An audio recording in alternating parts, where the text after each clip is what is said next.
Hello বন্ধুরা, সবাই কেমন আছো? আশা করি সবাই ভালো আছো। পায়েল বৌদির রান্নাঘরে তোমাদের সবাইকে স্বাগত। আমার রান্নাঘরের আজকের রেসিপি পালং শাক আর মৌরলা মাছের অসাধারণ যুগলবন্দি। বন্ধুরা, পালং শাক খেতে তো সবাই ভালোবাসে, আর এই সময় প্রচুর পালং শাক বাজারে, খেতেও ভালো লাগে। আর পালং শাক খাওয়া তো আমাদের শরীরের পক্ষে খুবই উপকারী, আর পালং শাকের অনেক গুণাগুণও আছে তোমরা জানো। তাই নিয়ে এলাম তোমাদের জন্য মৌরলা মাছ পালং শাকের অসাধারণ এক রেসিপি। বন্ধুরা, রেসিপিটা ভালো লাগলে লাইক অ্যান্ড শেয়ার করো, আর আমার চ্যানেলটিকে সাবস্ক্রাইব করে দিও। পাশে থাকা বেল আইকনটিকে ক্লিক করো, যাতে আমার নতুন রেসিপিটা সবার আগে তোমাদের কাছে পৌঁছে যাওয়ার জন্য। চলে যাচ্ছি মূল রান্নাতে। বন্ধুরা, নিয়েছি এখানে মৌরলা মাছ। দেখো, একদম বড় সাইজের, এটা সামুদ্রিক মৌরলা মাছ বন্ধুরা। কিন্তু মাছগুলো একদম ফ্রেশ, শক্ত শক্ত, একদম টাটকা। নিয়েছি 250 গ্রাম। আর নিয়েছি একটা বড় সাইজের আলু, পাতলা পাতলা করে কাটা। নিয়েছি কাঁচা লঙ্কা চেরা। আর নিয়েছি বেশ খানিকটা রসুন কুচি। আর নিয়েছি হলুদ গুঁড়ো। আর নিয়েছি এখানে তেজপাতা আর রাঁধুনি। রাঁধুনিটা অবশ্যই লাগবে বন্ধুরা। আর নিয়েছি এখানে পালং শাক, ভালো করে পরিষ্কার করে ধুয়ে কেটে রেখেছি বন্ধুরা, অনেকবার করে জল দিয়ে পরিষ্কার করে ধুয়ে। এখন মাছে আমি নুন হলুদ মাখিয়ে নিচ্ছি। ভাজার জন্য নুন আর হলুদটা দিয়ে দিলাম, এটাকে সুন্দর করে মেখে নেওয়ার জন্য। আর এখন চলে যাচ্ছি, নিয়েছি একটা কড়াইতে দিয়ে দিলাম পরিমাণ মতো তেল মাছ ভাজার জন্য। দেখো, মাছে নুন হলুদটা ভালো করে মাখিয়ে নিচ্ছি। এখন আমি মাছগুলো দিয়ে দেবো কড়াইতে ভাজার জন্য। দুবারে ভাজবো বন্ধুরা, নাহলে মাছগুলো ভেঙে যেতে পারে। আর মাছগুলো খুব সুন্দর, একদম শক্ত শক্ত, একদম ফ্রেশ মাছগুলো।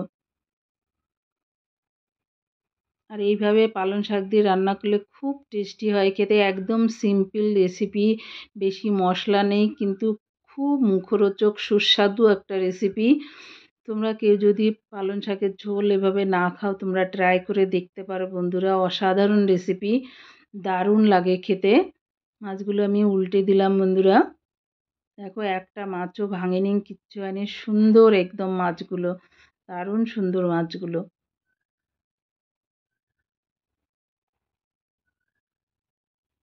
একটু উল্টে দিচ্ছি ভালো করে, যাতে মাছগুলো ভেঙে না যায়। দেখো বন্ধুরা, মাছগুলো প্রায় ভাজা হয়েই এসছে। দেখো কত সুন্দর করে ভাজা হয়ে গেল। এখন আমি মাছগুলো তুলে নিচ্ছি, বাকি মাছগুলো একইভাবে ভেজে নিয়ে আসছি আমি। দেখো, মাছগুলো ভাজা হয়ে গেছে। এখন দিয়ে দেবো অল্প তেল, আর দিয়ে দেবো সেই কাটা আলুগুলো। একটা বড় সাইজের আলু নিয়েছিলাম, পাতলা পাতলা করে কেটে নিয়েছি। দেবো অল্প হলুদ, আর দেবো অল্প নুন। এটাকে দিয়ে আলুগুলোকে ভালো করে আমি ভেজে নেব। একটু লাল লাল করে আলুগুলোকে ভেজে নেব বন্ধুরা।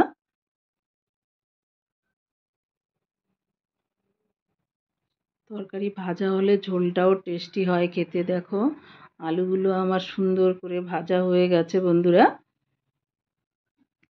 এখন আমি এর ওপরে দেব হলুদ পরিমাণ মতো, আর এর ওপরে দেব আমি এখন পরিমাণ মতো গরম জল। আমি আমার রান্নাতে সবসময় তোমরা জানো গরম জল ইউজ করি। এতে রান্নাটা যেমন তাড়াতাড়ি হয়, তেমন তরকারিও খুব টেস্টি হয়, আর কালারটাও সুন্দর আছে। দেব পরিমাণ মতো নুন আর চেরা কাঁচা লঙ্কা। এর রান্নাটা হতে খুব বেশি টাইমও লাগে না বন্ধুরা, খেতে তো অসাধারণ লাগে। সিম্পল রেসিপি, তবু এর এত স্বাদ। এখন আমি ঢেকে রান্না করে নেব বন্ধুরা 7 মিনিটের মতো। দেখো কত সুন্দর ফুটে উঠেছে। আলুটাও আমার সেদ্ধ হয়ে গেছে, কারণ আলুগুলো আমি খুব পাতলা পাতলা করে কেটেছিলাম।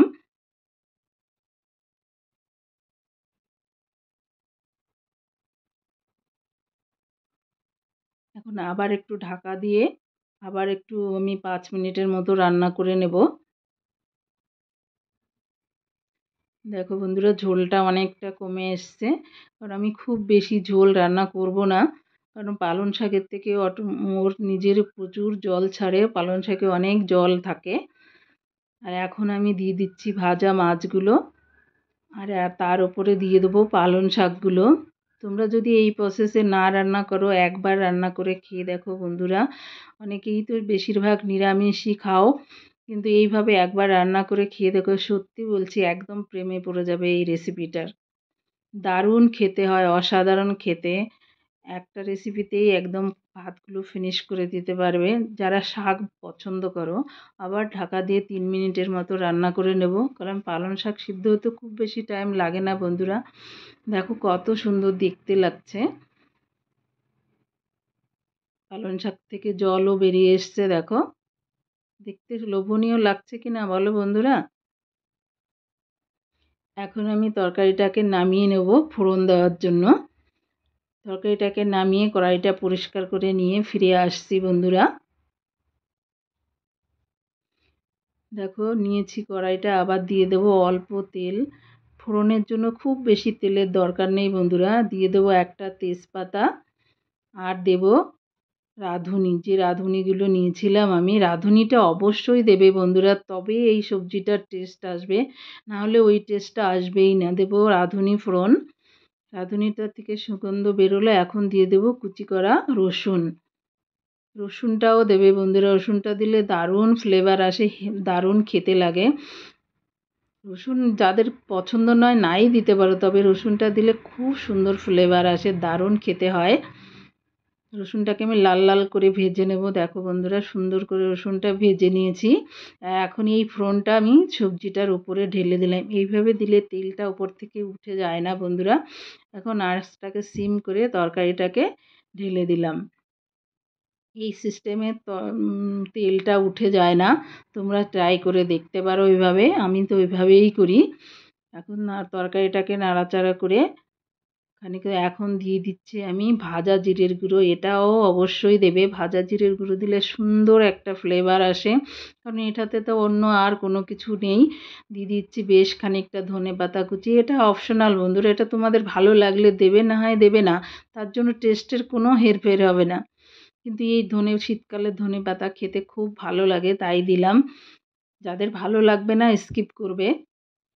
দেখো কত সুন্দর দেখতে লাগছে বন্ধুরা, যেমন দেখতে লাগছে তেমন খেতেও দারুণ হয়েছিল। সত্যিই দারুণ হয়েছিল, একদম আমার রান্না ডান বন্ধুরা। আমি এখন সার্ভ করে দেখাচ্ছি। দেখো কত লোভনীয় লাগছে, দেখে খেতে ইচ্ছা করছে কি না বলো। দারুণ সুন্দর হয়েছিল খেতে, খুব টেস্টি হয়েছিল। থ্যাংক ইউ বন্ধুরা লাস্ট অবধি আমার ভিডিওটা দেখার জন্য। আমার নতুন বন্ধুদের অনেক অনেক ধন্যবাদ বন্ধুরা। প্লিজ আমার চ্যানেলটিকে যারা সাবস্ক্রাইব করোনি অবশ্যই সাবস্ক্রাইব করে দিও, পাশে থাকা বেল আইকনটিকে ক্লিক করো। থ্যাংক ইউ বন্ধুরা।